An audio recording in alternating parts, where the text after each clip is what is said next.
to make it that they can't unmute themselves, and we should be good to go. Okay. The Parshas, the first of all, good Zomer for everybody. The Parshas starts off with the union of that a Yetzi Daifen is not Deiche Shabbos. I mean, it really isn't. It's done the other way, and one that's not a Yetzi Daifen, his meal is Deiche Shabbos. But anyone that's not, his meal is not Deiche Shabbos, is a Yetzi Daifen, his meal is not Deiche Shabbos. And the reason for it is because he's not Tomei. So Shiva Zatzal gave a reason for that. He says a person has to know he can make mistakes. If he doesn't know he can make mistakes, then he can't give him a job to be to take care of something. In other words, you want to do Mila, that's going to be Deiche Shabbos. What are you going to do? How are you going to do it? All these things. So if someone knows he can make a mistake, he's going to be very careful. If he doesn't know he can make a mistake, it's very dangerous. We have it, Kipshute received Chol Yom B'Yom. I don't know how many of you remember, was that you used to have only one sink. And when I go on the east side, that's what I had, one sink. Yeah, Shiva Zatzal had one sink. If you have one sink, then you have to know all the halachas of Bas V'chol, of Tarubis, because you're going to get things mixed up. You have to know how to kasher them. You're going to have to do things. Then, all of a sudden, everybody has two sinks. I got to have three sinks, by the way. I got for Harav too. Okay. But you have two sinks. So the assumption is that nobody's going to make any mistakes with the two sinks anymore. What about the little kids? What about the cleaning lady? And she puts it in the wrong place, and then you don't know what to do. You don't even find it. And when do you find it? When you go through your silverware, all of a sudden you see, how does fleischige spoon get into the milchige silverware? How does milchige spoon get into the fleischige? Because no one's careful. And because they don't have to be. I have two sinks. This is the way life is. We had this by building Beis Hamikdash, if you remember. That it's not Deiche Shabbos. He had before Kisisa. I mean, in Kisisa, the last mitzvah before the Egel was Shabbos. And it goes to an explanation, because I don't want you to Ladas. I want the Umas Olam Rashi says, I want the goyim to know why you're holy. That you're my slaves. If you're my slaves, you don't work on Shabbos, even for the being Beis Hamikdash, right? So therefore, it's a big lesson, you know. And that's what it taught us. Now, obviously, that was open to good questioning. Nobody's going to see them. It's in the Midbar, and in the Midbar, they had the Anania covered. They couldn't find them. So what difference does it make if they built on Shabbos, they didn't build on Shabbos? But it doesn't have to give you a reason. He's just telling you Shabbos. I'm telling you not to do it, even though it sounds contradictory to you, but that's the chshivas of Shabbos, and this is this, and I'm telling you not to do it. But we gave you the whole thing there, and even though you have this contradiction, it didn't seem to bother anyone. Once you did the Egel, all of a sudden, the beginning of Vayakhel, again, the din of Shabbos is not Deiche B'nei Beis Hamikdash. Why are you telling me again? This time, just tell you straight. You know, you're not allowed to do it. You do it, you're going to pay for it. And like straight English, there's no way out. Why? Because I don't trust you to make cheshbenis. You made by the Egel, you made cheshbenis. You started to figure what's more important, having the Shechina here, or having a chash v'avei zora. So we figured Shechina is more important, or whatever it is, whatever we think we did. And this is, conservatives made this error. they got even made it to that. The guy, whoever the chancellor, the one before the one now, Sosh, said the biggest mistake conservatism ever made was to be mater Chil Shabbos to go to shul. Why was that the biggest mistake they made? Right? Because first of all, why would they matter it? And they were matter it because at that time they were still considering themselves frum, and they said, "Eslas Hashem heferu torasecha." It's important for us to make sure that our people associate with other Jews, so we won't have intermarriage. And the only way you can do that is if they all belong to the same shul and everybody else. So it's important that they be able to come to the shul on Shabbos at least to see everybody and whatever it is, then associate with them. And in Mela, they won't intermarry. A guy hears you're allowed to drive to shul on Shabbos, and now he moves not 5 blocks away or 2 miles away, he drives away 50 miles away, 100 miles away. Why? There's a nice Jewish neighborhood, but that's where all the rich people live, or that's where all the fancy people live, or the liberals live, or whatever Cheshbon lives, and he moves in there. And maybe the first week or 2 weeks he comes, and then he wakes up late one morning.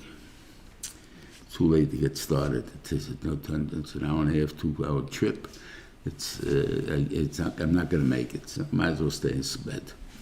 Next time there was a flat tire. To fix it, the guy to come down.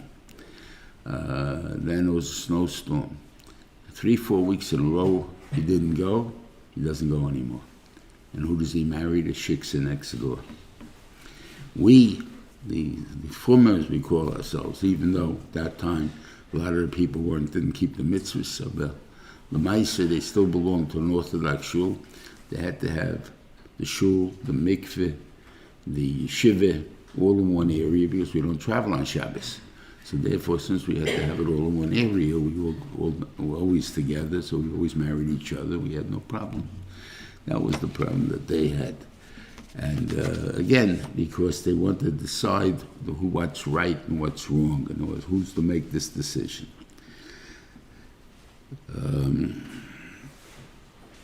So this is...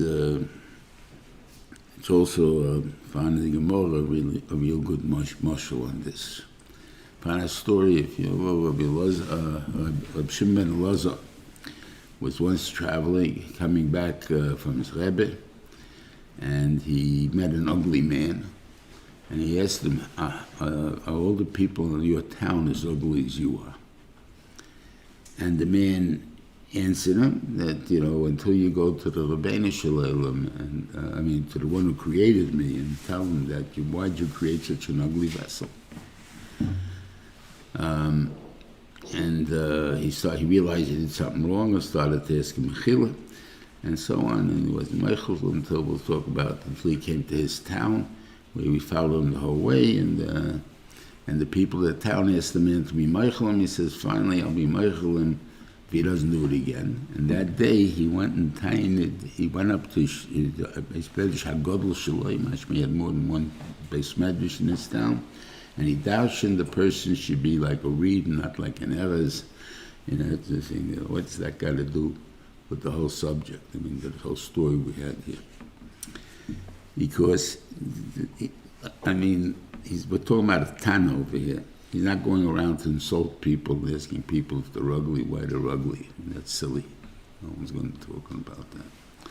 But he's a person, a Tana, is able to see into a person's soul. And he saw into this person's soul that this man is ugly. Can you see the soul? You can really see. He got X-ray vision. What do you got? I don't see into the soul, but I can see the chet comes out on a person's face. And therefore, if you're ugly, you're ugly. And this comes the ugly from the chet. So he asked him, you're coming, you seem to be so ugly. You're so full of averas. So much, the town you must cut from must be so terrible that everything else did. And he tells me this is my natural look. And the Gemara, Rashi and Tesis both say in the Gemara that it was Eliyahu HaNavi that came, that was acting as the ugly person. to teach him a lesson. What is this lesson that they taught him? He was so confident that when he looked at a person, he can tell you if he's a good guy or a bad guy. So he showed him you can't. You don't know. You may be right 97% of the time, but the 3% that you're off, those 3% can cause you have all the good in life.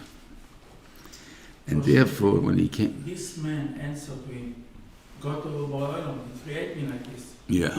If you talk about spiritual, what's the connection? If you talk about physically, I understand why the man answered to him, go who the creator. Maybe he meant for Yetzirah. No, he thought he was a tzaddik, this man. He thought he was an ugly man. That's what he said. He meant for spiritual, not physical. I mean, yeah, I'm saying so. He's mafkin. He claimed he'd be able to tell the ugliness comes from natural or from chet. And that was a mistake. And I say maybe 97% of the time he's right. But the 3% that he's not right, that's a problem. And that time he can hurt people. He can maybe make him to go off the derech. He can, whatever it is that he can do by accusations and whatever it is, or how you're going to deal with them and how you're going to treat them. And I think that was the lesson they wanted to teach him. How did he touch up this thing? He said, you have to be like a reed. What's the difference of a reed as opposed to an eres? An eres means you stand up and I don't change my mind. There's nothing that's going to make me change my mind. So you get a wind, it blows you over, you're turned over. But if you're a reed, you can always change your mind. You can always be. You're not definite. You always will win, so you'll always be there.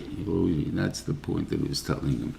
And this is by Menalim, have this, when they can say you'll hear this expression by some of the guys who are in the business a long time. And they say 97% they're right. They look at a kid and they can tell you if he's a good kid or he's a rotten kid. They really can. But they're not going to be right all the time. And that's the mistake that they make. And once you make a mistake, and the same thing goes with doctors. It doesn't make a difference. I can do this operation with my hands tied behind my back. And then they goof. As long as they think they can goof, they're careful. Once they don't think they can goof, that's when they make the mistakes. That's the point of the story. Of this pasuk, I think. Okay.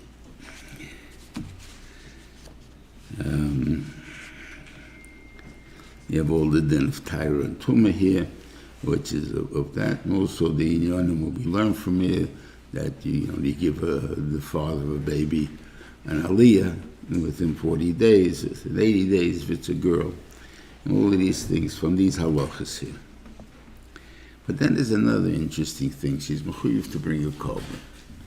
And the shaila is why she's bringing this korban, so that's hard to answer. But one of them is that they say, the Gemara says, is that a woman, when they have a baby, the pain is so big that they're not going to have another one. And then obviously life overtakes them and they have another one. So what do you do with the neder? You got to bring a korban on the neder. So this is the korban. It could be. Well, for whatever reasons, it does make a difference. So the fact that you live through it, the fact that, one of the things that a person dies for, a woman, one of them is on Shabbos. And, it's that's a minute of Zman that a person that she can make an error on, like, with Hadlokas Neiros. We're already 18 minutes away from there. That's usually the Zman we give. But usually, people are running late, and the last thing there, and there's the last minute, and whatever it is there. So all of these things, you got to be very careful. In the kitchen, she got to make the food. There's a shayla boyre, or she never learned it, and she has problems with it. In other words, that they weren't nizer in Shabbos. So so it could be for that reason you bring the korban, that I lived through this. It's something to live through. So the din is you have to bring a seh, and you have to bring one bird, and a minch. It says, what happens if you don't have enough money? For the seh, so you take 2 birds, Right? One for Chattas, one for Neila. And the Lashon is Simsa Yoda, they say. So this is what she does. And if she does it, Chipar le'akoyin, tehera, she's toher. Right? So it seems like we did the right thing, and there's no problem. It's interesting that we talk about the Metzora is going to have to bring. So it uses the Lashon like this.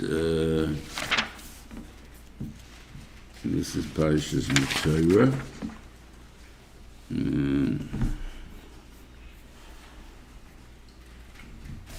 Zois Teiras asher boy negad tzoras asher loy sasig yodi b'torose. To bring you the din of to do with two birds instead of the regular korbanos, you had to bring the animals. He goes through it and he said, this is the law of the one who can't afford it. So really, it should say that over here also. This is the law of one who can't afford it. So why does it say this is the law? Because it's not the law. The law never changes. You need a seh. The only thing is, who pays for the seh? The woman or the husband? Obviously the husband. So why doesn't he give the seh? So the ikar is, you want your wife, you want everything else, good. Well, you're going to be yetzer the din. But she's not, it's not straight, of course, the board. It's still not good. I don't think it means that she has a son and a chet, she's not forgiven. But the idea is that there's a son here in the korban, and the thing that technically she has an eight, and she brings the two birds because the husband's not giving it to her. She can't do anything about it.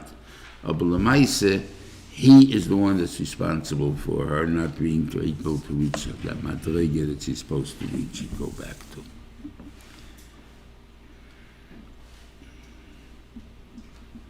Yeah.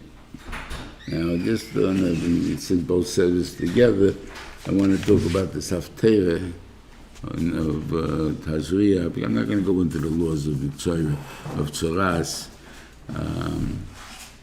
except maybe one point. It was very important to know the halach of Tzoras. I mean, not only to know the halach of Tzoras, but that we should understand why Tzoras is around. And at this point, Tzorasayan, a guy speaks Lashon Hara, things of that sort. If I get it. And the funny part of it is that the guy who has Tzoras, he has to notify everybody as he passes that I'm a Tzoras, stay away from me, Metzora, stay away from me. Very embarrassing. Metzora, we're not talking about an actual disease here. We're talking about this as some kind of discoloration of the flesh. We have many discolorations. I don't know if they'd have any dinim or not. We'd have to go to a kohen, time at the Beis Hamikdash, and ask him if this is Tzoras or not. But L'maaseh, there's no halachas, so whatever you see is meaningless. I mean, you had to go to a doctor maybe to make sure that there's nothing wrong with you, but there's, as far as Tumah and Taira, it's meaningless.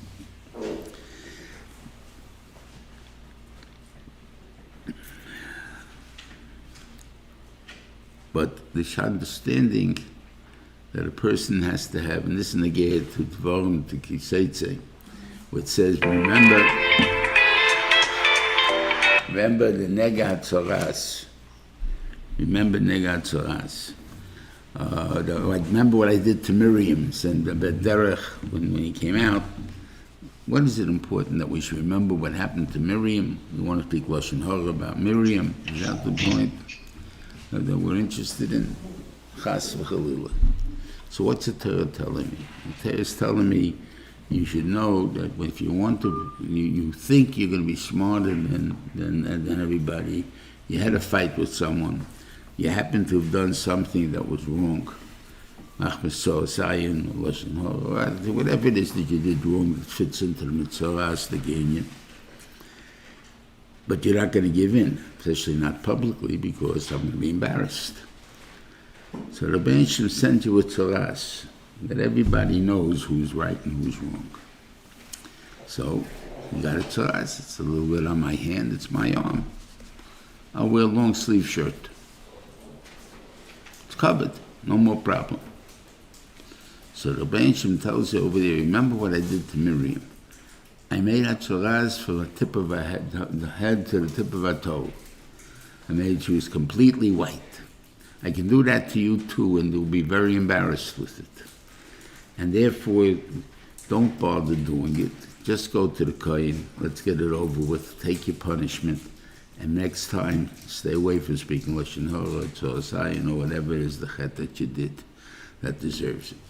That's basically it. But it's a point that a person will be afraid to do things that are wrong, especially in the Tazria, to lie, or and even in contracts and where people work, in this Ma'asim B'chol Yom.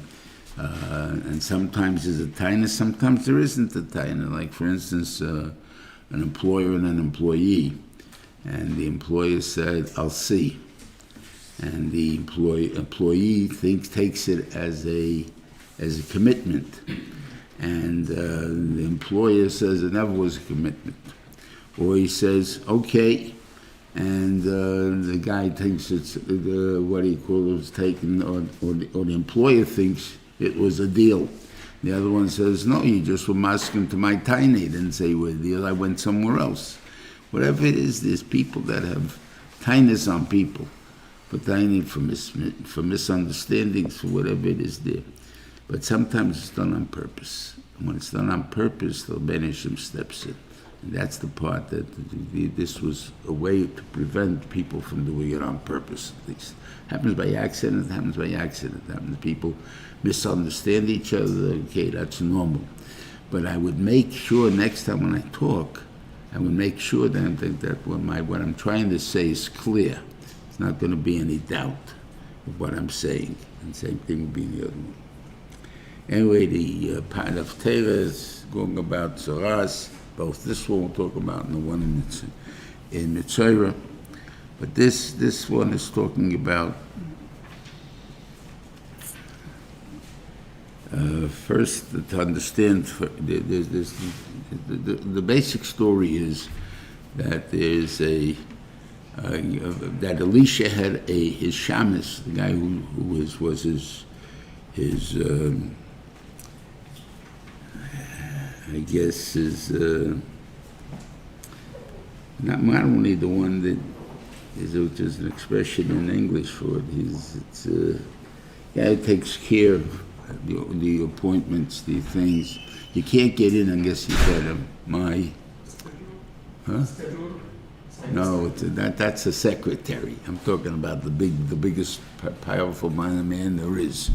The guy who stops in before the president. What do you go? Chief of Staff. The Chief of Staff is the one that decides who gets in and who doesn't get in, and everything else.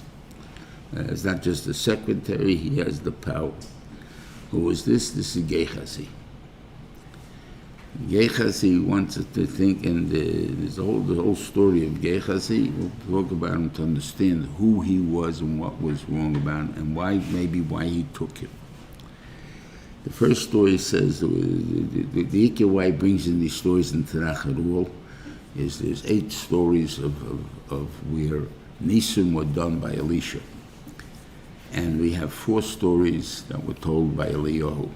And Elisha, when he saw Eliyahu leave, when he went up with the sky with the chariot of fire, with the horses, fire horses, the Shemayim. So he said, I want to be twice as big as you. I mean, I don't know, it doesn't mean big as him, bigger than Eliyahu Hanavi. I don't think he was. But L'maisai should be accomplished more, twice as much as you accomplished.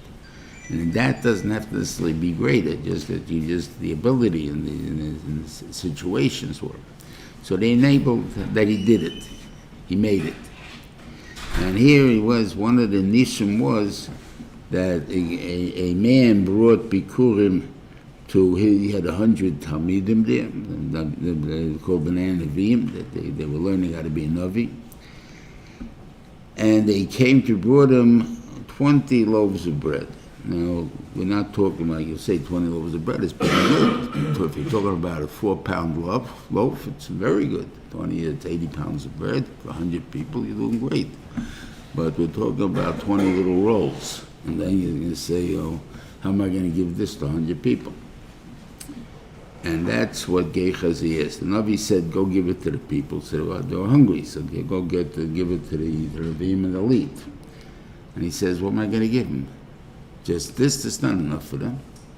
Valid kindness. So the Navi says, give it to them, and it'll be enough, and plenty will be left over. And that's what it was. Give him was enough, and it was left over. So what was it? He mistrusted the Navi's word. He didn't have that emunah in the Navi that it's going to happen when he told him that this is going to be good. Otherwise, like it's a joke. And the Navi also knows that. They're not doing jokes here. So if I told you to do it, I know what I'm talking about, and I want you to do it. So this distrust. Then it brings the story of Naaman. Why Elisha pointing? Sorry, what? Why Elisha pointing? What Elisha thinking?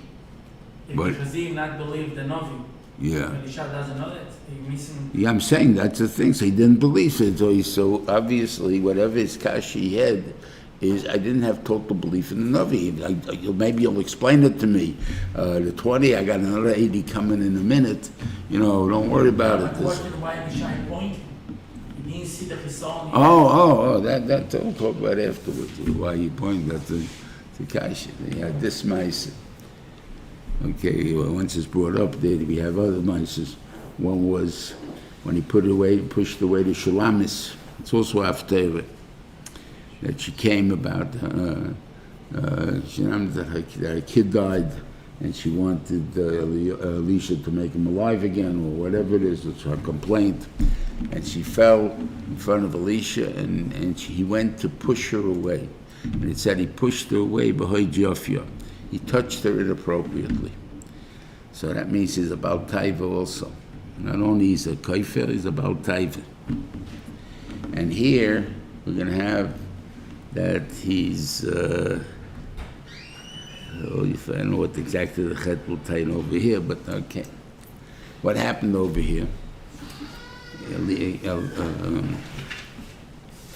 And there was Naaman, who was the south of Aram.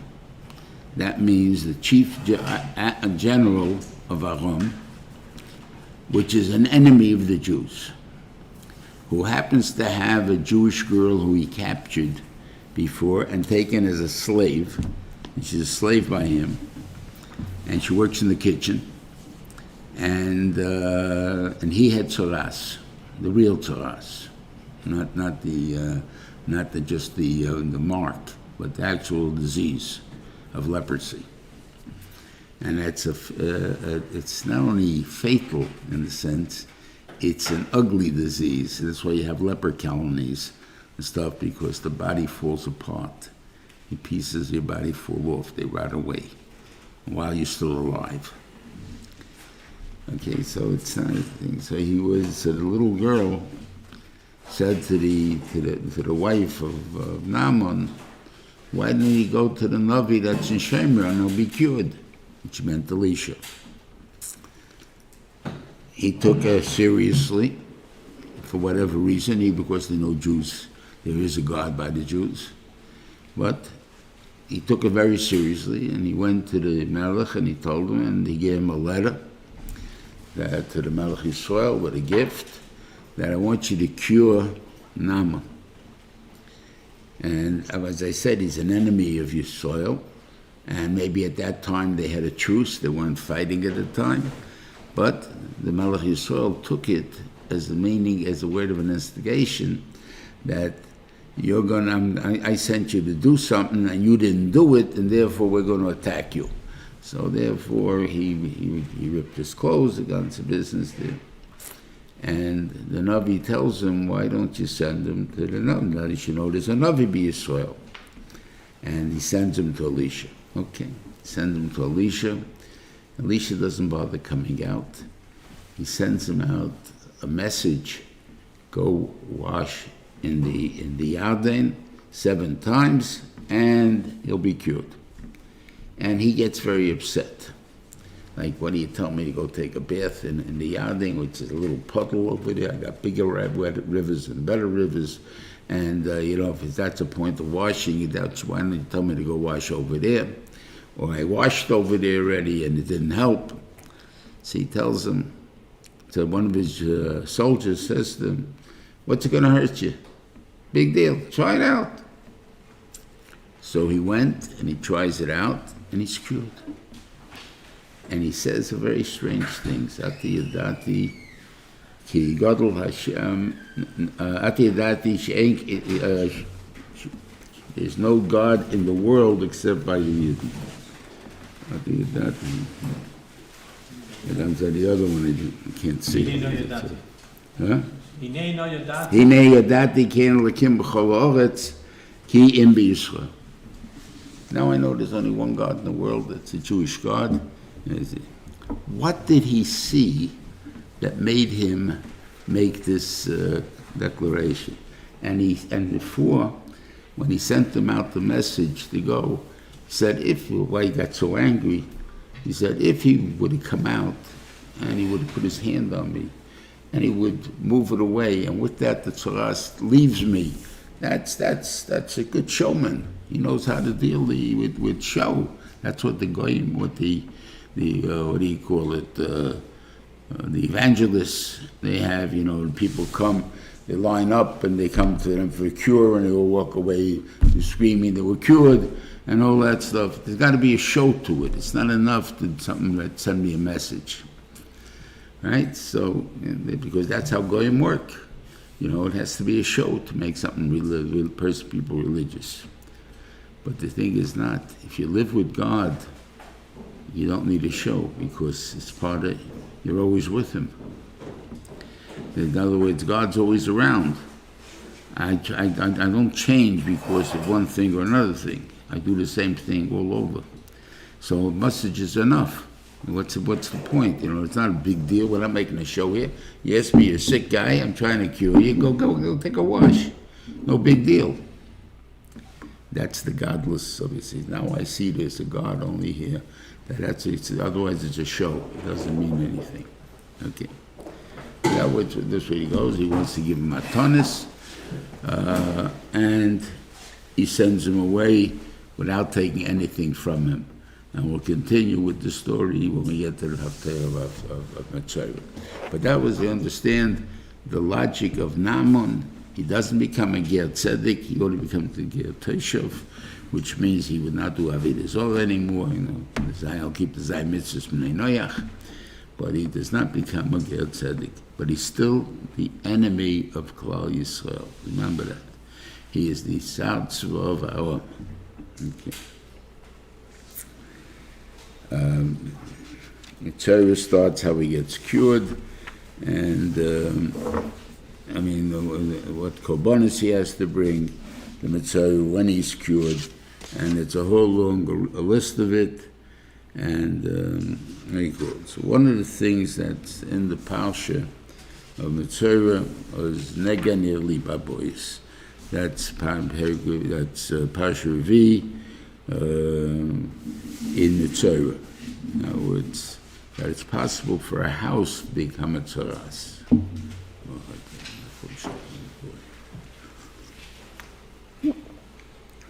When you say it's possible for a house to become a tzoras, it means for the same reason that the human being becomes tzoras.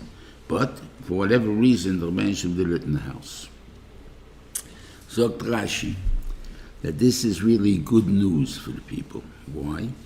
Because the Canaanim used to hide their money in the walls, and when we took over the country, we didn't ask them, before we killed them, where's your jewelry and your money? So therefore, we didn't know about it. And now you have a nega tzoras, you have to break down that wall. And when you break down the wall, you'll find you have $1 million. Right? Fantastic things, fantastic news. So it's really good news. So Shiva asks, what do you mean it's good news? Fine. But why is it so then? Why does it come for a bad thing? Why are you telling me it's a bad thing? You're a bad person, and it is. If it's good news, it's good news. It happens even to people who are not bad. Like what is the world was a cave in, whatever it is. So I said, Hashem, to learn from here, and we'll see that's one of the three things we maybe learn from this.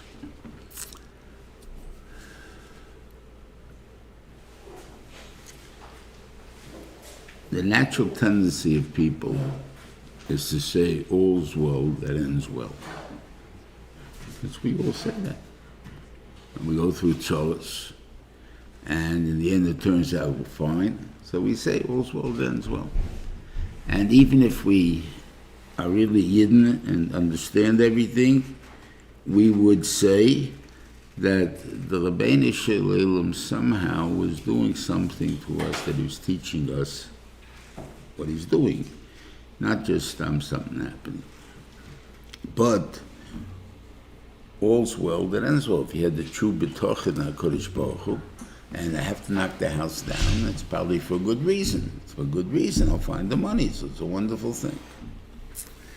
But that same thing could have happened if you got all of a sudden twins or triplets, right? And all of a sudden you need a larger nursery, or you need another room, so I have to break down the wall to build a larger nursery, and all of a sudden I find the money. Wow, why do you have to make it through tzoras?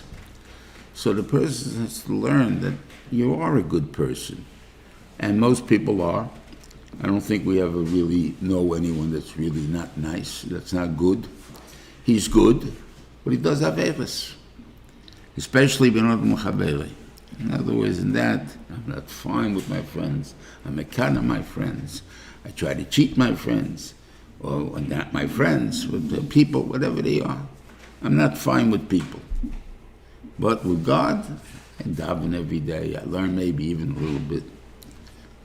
That man is good, but there's things wrong with him. So I got to give you schar for being good. That's true. You got to have schar.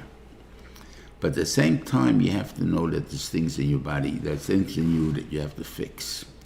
And the way I'm going to do it is I'm going to give you the good that I want to give you through bad. And therefore, you will understand that really there's still things missing in you, and you work on it.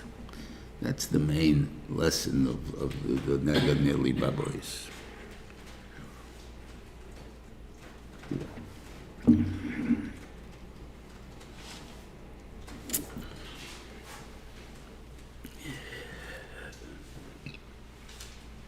Yeah.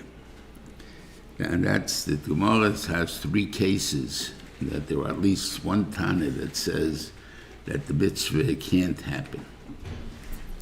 And one of them is this, is Nega Nili Babois. And the kasha then becomes, why does it exist then? So the Gemara answers, that in other words, that you should darshan it. In other words, the Bein said you should darshan this mitzvah. Okay. What does it mean? You know, if you told me I have a small Torah, and you got to keep me busy in the base medrash, otherwise the guy is going to go away because he doesn't have anything to do, I would understand. Baruch Hashem, our Torah is a very big one. No matter how much time we put into it, we'll never get to the bottom of it. So all it is that we'll have some ideas, whatever we have from it, and how we're supposed to deal with Hashem and with people. But we're not going to reach the end of the Torah. So why do you throw in 3 extra laws that are not negaya?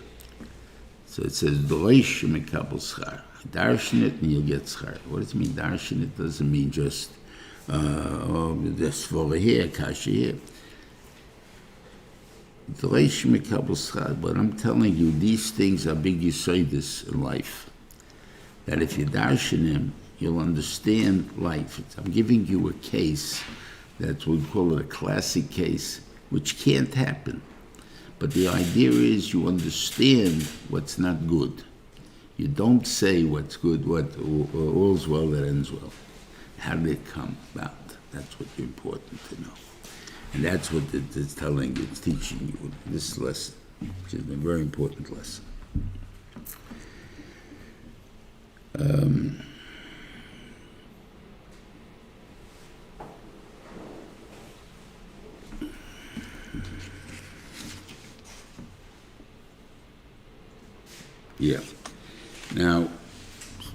through these stories, and we'll come to right there we have of Shilazera, Nida, Zava, all these halachas which get to us even now, and we are menoig the halachas of Zava, even though we're only dealing with a Nida, for various reasons. That's not for discussion here, but that's the way the meaning of the Bnei Yisrael did. They did it. The women did it. And to understand, it's a natural tumah that comes monthly to a woman, and not only to the wife, but all the girls in the family.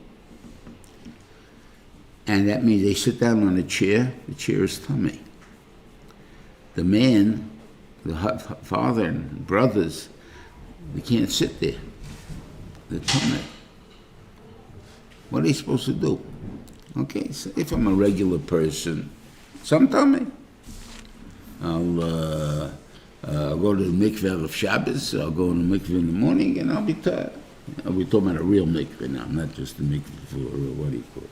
Talking about mikveh noshim. I'll go there and I'll be tired. Okay, but I don't have to do it right away, it's not important. But what about the Kohanim? Their food is holy. Their food is tumah. First of all, they want to eat. And secondly, you're not allowed to be metamet. So how do they eat? So I don't know if it really means that they eat only once a day, because it says, what's his man? Krishma, his man Shakayanim, at the table, and when they go into the table to go eat the tumah. So that will be towards night time. And that's when they did it, and that's Seisa Kachavim. It has to be after say, that's it from the Zman. So I was once in the town of Susia. That's a city that's in the south of Eretz Yisrael, past Chevron, going past Beersheba, I think, even going south. And there, it was in the Zman Gemara. I don't know if it existed in the time of the Beis Hamikdash or not, but the Gemara it's brought down. So in the town, there's only avichuvas. There's nothing to see except broken down places that look like a house was there once. But you find that there were different ones. Some had the mikveh in the house. You can identify the mikveh. And some have the mikveh outside of the house. And it seems like this, that there are 3 houses and a mikveh. And then there's some mikvehs that the house itself has its mikveh in there.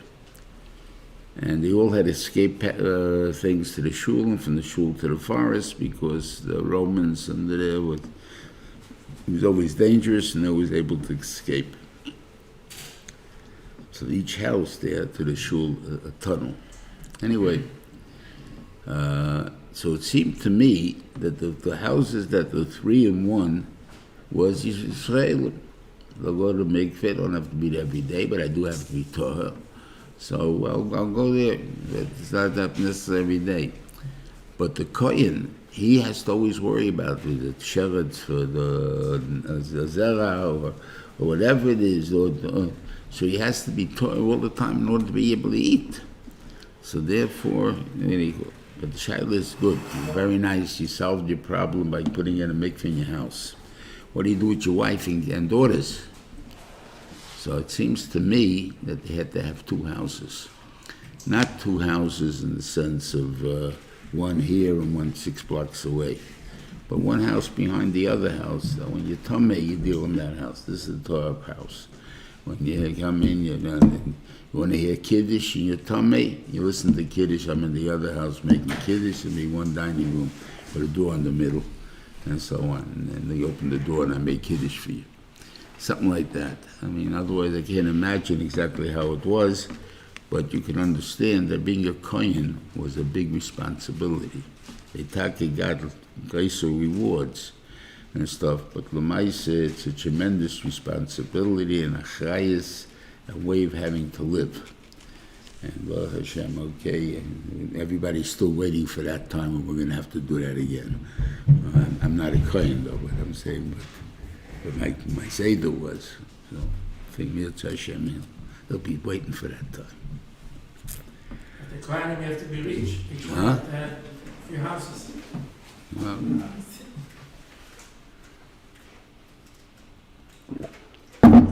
imagine the chairs. We're not talking about that.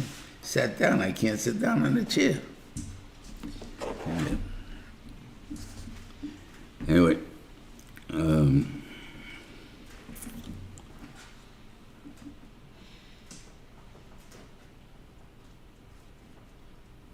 yeah, the safe Stamas Svoda, a lot of people are find needless hard. And I'm not giving time out Torah. I'm just trying to show you what the Torah did for us. We call it Kedushim. We're holy people. What's the definition of Kedusha? You're separated from things. Doesn't mean we're holy. I don't know what would. The truth is, even in English, a guy will tell you, oh, a monk is a holy person. What makes him holy? The fact that he lives in a place, a bunch of monks all together, nobody else around, they have no families, no nothing. Yeah, that's what makes them holy. Holy means you don't participate fully in the way of human beings. And that's what they do.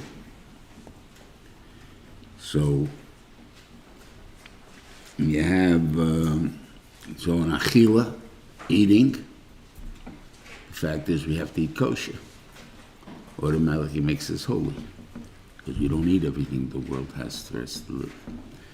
The other most important thing is, of course, family relationships.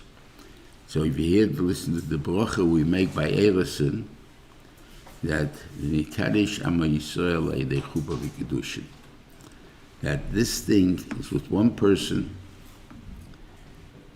and that makes us holy. And only at certain times, one person.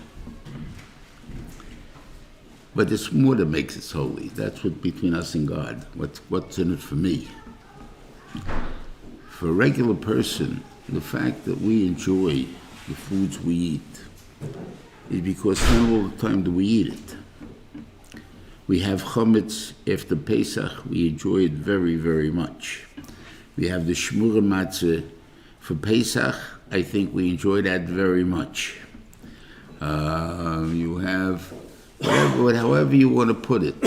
You have a steak sometimes. We don't always have steak, right? But take a gourmet, somebody that his whole life is to figure out and to get all the hanois he can out of food. So when he eats a steak, big deal. I eat this every night. It's no big deal to me. So he goes to eat chocolate-covered ants. By the way, that was a true food for gourmets. Chocolate-covered ants. And they want to eat it. Why? Because they're looking for a thrill in the taste. They don't have enough in life to thrill them. They're looking for a thrill. People look for a high. The dope. Now we have marijuana we're going to have the problem with. Or glue that used to be. The fact is they're looking for a high. Why are you looking for a high? Why don't you have a high normally? Because life doesn't give me that high. I don't have enough joy in life. So I'm trying to get something like bigger kick. And the more you get used to that, the more you want a bigger kick than that. So Rabbeinu Shalom made it very easy for us that we don't have to look for the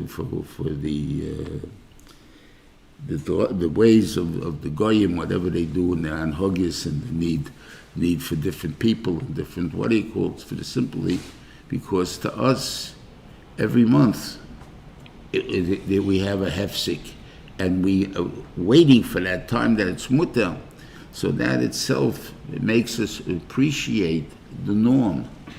We don't have to look for the other things to appreciate. We appreciate the norm. On the other hand, the goy who has the norm all the time, is looking for other things, and looking for different things to excite him, whatever it is, therefore he has problems, whatever it is. So the Ben Shem really did us a favor in doing this, by making us holy, and that we can truly appreciate what we have, and stuff like that. Now, should we be able to eat other things, and appreciate also 3 times a year or something like that? I can't answer you that question. But I'm just saying, that's why I told you I'm not giving time a mitzvah. I'm just giving you an idea of what would benefit from it. Anyway, we get to the Haftarah, and we have the continuation of the story that what happened was that he didn't want to take anything for Nama. And Gehazi sees this. It upsets him very much. He follows Naaman, and he tells him that Elisha, 2 people appeared to Elisha. They need clothes, they need other things, and he gives him stuff. And obviously the Navi knows that he did this. When he comes in, Elisha tells him it wasn't the time to take things, it was the time not to be, and he throws him out. And the Gemara calls him, he was doichle b'shtei yadayim, which he was not supposed to do. You're always supposed to be merachik somebody, even when someone does bad. You're supposed to be merachik him, but at the same time, you're merachik with the right hand, but the left hand is always there to bring him back. You don't let the guy fall out completely. You don't just yell at him and then say, get out of my sight. There's no such thing. You yell at him, and then you say, come now, let's do the work we have to do. I mean, you got the bowling out, that you deserved, but we also were together still, we didn't lose it. That's what Elisha should have done, but whatever it is, he threw him out completely. And so the shaila is, why, like was asked before, why would he even have such a guy as his what do they call him before? Chief of staff. He's a person that doesn't represent me. He's nothing like me. The thing is, he probably saw that Gehazi has great potential. And he has these flaws in him. And he figured if he keeps him next to him, he may be able to fix them. And then he would have a good job. Unfortunately, obviously, it didn't work, but that was his cheshbon. So sometimes, a lot of times, it doesn't mean that the gabbai of whoever it is, the Rebbe, someone's necessarily the big tzaddik. It means that somebody that the Rebbe sees potential in, and he feels he has to keep near him, that can have that influence on him constantly.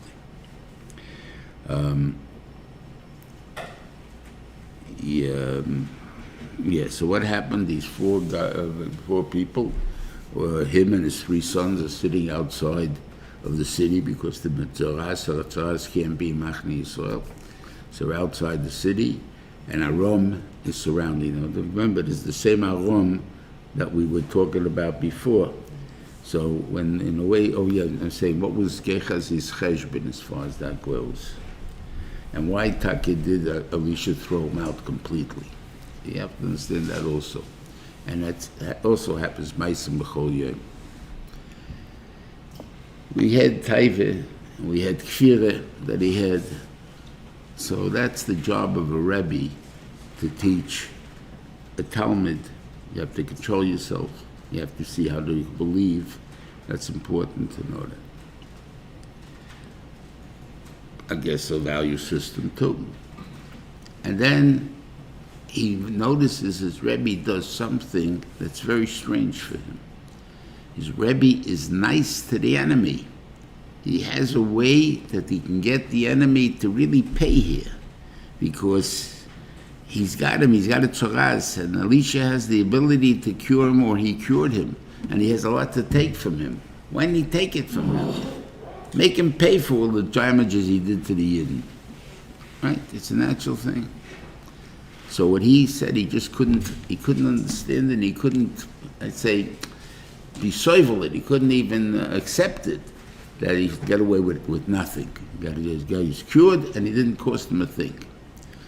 So he goes after him to at least get something out of him. And that's what Elisha Tainus did. You know, as long as I'm the Rebbe and you're the Talmud and you're willing to listen to whatever I say, you can have a lot of flaws. It's not, that's my job as a Rebbe, to tolerate your flaws. But when you decide you know better than the Rebbe, that you know better than me, you think that you're supposed to do something here, Elisha's not right, then I'm not your Rebbe anymore, then out of here. And he threw him out. On the other hand, that too is an error sometimes a person makes, that he doesn't want responsibility, he doesn't want a boss telling him what to do all the time, because he also has independence. But Lamaise, it's wrong. He has to be able to accept what the Rebbe says. So that was why he threw him out. Okay, now he's Metzoras, he's outside the town, and they're starving. And they're deciding what should they do, where should we go? We have no food, we're going to die here in a couple of days anyway. Should we go back to the city? He says, go back to the city, what's the point? They're all dying there from hunger too. Let's go to Machne Aram. Either they'll kill us or they won't kill us. Yeah, they assume maybe they'll feed us also. The Shiva Zatzal said, this is what we learn out, like, this is the Ma'aseh B'chol Yom when we deal with medical decisions. That if a person has a medical situation where if he doesn't do anything, he'll die in a short time. But he has a choice. He can go in and do something, and the 50-50 chance that if he won't get off the table. He's going to die there, or he'll walk out cured. Should he do it or shouldn't he do it? So from here we see, we sacrifice on a 50-50 chance Chai Yeshua for Chai Alma. Now, they only had a short period of time. But the idea is to stretch that time as far as you can. You don't have to say, okay, the doctor will take a look, you have to have this operation by this date, have an open date 4 months from now, on this and this time, and whatever, I'm on vacation this time, I'm this and this time, and therefore, for my convenience, I want you to take it way before your day. You have let's say 3/4 of a year to live, we'll do it in a half a year from now. We'll do it now, Do it now, because in a half a year from now I want to go to Europe, I want to take a trip, and I won't be around. Right? No, your job is to try and live as long as you can. I'll take the operation maybe the last month before I need to, because then I've lived the Chai Yeshua. I'm only sacrificing a little bit of Chai Yeshua for that. Obviously, the doctor tells you the longer you wait, the harder the operation is going to be, and of course, that's a different cheshbon. Then you have to ask the rabbi what he wants to say about it and stuff like that. But that's the pshat in the Saf Torah. Then you have the end of Midah Keneged Midah. The Navi said tomorrow there's going to be soilers for $1, or a sov. That's going to be whatever is going to be the price. Sosayim, it says soilers per shekel, and Sosayim. So'irim and 2 saws of aviv b'shekel, of barley per shekel, which was extremely cheap in their time. So it can't be. So even if the windows of the heaven open up and it got flooded with wheat, it's going to still cost more than that. But you see one thing, first of all, prices.